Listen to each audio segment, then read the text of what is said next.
நமது பிறப்பு ஒரு சம்பவமாக இருக்கலாம், ஆனால் இறப்பு ஒரு சரித்திரமாக இருக்க வேண்டும். சொன்னவர் டாக்டர் ஏபிஜே அப்துல் கலாம் அவர்கள். சொன்னவாறு சரித்திரமாக வாழ்ந்து மறைந்து போனவர் தான் முன்னாள் குடியரசுத் தலைவரும் இந்திய ஏவுகணை நுட்பத்தின் தந்தையுமான டாக்டர் ஏபிஜே அப்துல் கலாம் அவர்கள். இந்தியாவின் தென்கோடி பகுதிகளில் ஒன்றான ராமேஸ்வரத்தில் பிறந்து விஞ்ஞானியாகவும் நாட்டின் முதல் குடிமகனாகவும் தடம் பதித்தவர் கலாம் அவர்கள். இந்தியா சாதனை மகுடத்தை ஏற்க வேண்டுமென்றால் அதற்கு இளைஞர்கள் சக்தி தான் ஒரே வழி என்று உணர்ந்து இளைஞர்கள் பட்டாளத்தை தன் வயப்படுத்திய தன் நிகரில்லாத தலைமை அவர்கள். மாணவ பருவத்திலேயே நல்ல கருத்துக்களை விதைத்தால்தான் மகத்தான மாணவ சக்திகளை நாட்டுக்கு பயன்படுத்த முடியும் என்று உணர்ந்த சிந்தனையாளர். ஜெயினுலாப்தீன் ஆஷியம்மா தம்பதிகளுக்கு 5வது குழந்தையாக பிறந்தார் அப்துல் கலாம். ராமேஸ்வரத்தில் உள்ள தொடக்கப்பள்ளியில் பள்ளி படிப்பை தொடங்கினார்.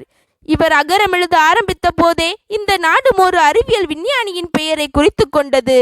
குடும்ப வறுமை காரணமாக கிடைத்த வேலையை செய்ய தொடங்கினார். குறிப்பாக வீடு வீடாக சென்று பேப்பர் போடும் வேலையை செய்தார்.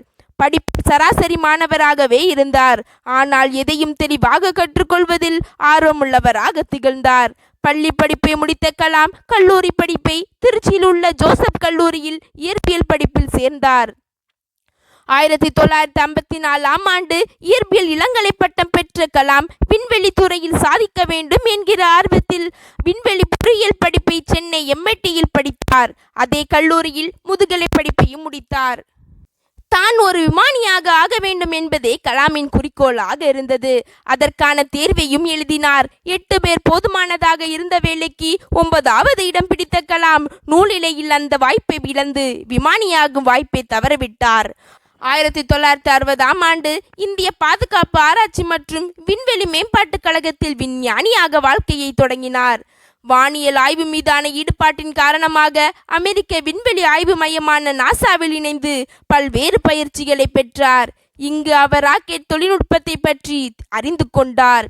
இதன் பிறகு இந்தியாவில் PSLV, SLV திட்டங்கள் வேகமெடுத்தன. கலாம் திட்ட இயக்குநராக இருந்தபோதுதான் திருவனந்தபுரத்தில் SLV திட்டம் உருவானது. 1980ஆம் ஆண்டு SLV-3 ராக்கெட்டை பயன்படுத்தி ரோகிணி 3 துணைக்கோளை வெற்றிகரமாக விண்ணில் ஏவு செய்தது இந்தியாவிற்கு மைல்கல்லாக அமைந்தது. இந்த வியக்கத்தக்க செயலை பாராட்டி மத்திய அரசு நாட்டின் மிக உயரிய விருதுகளில் ஒன்றான பத்மபூஷன் விருதை வழங்கி கௌரவித்தது.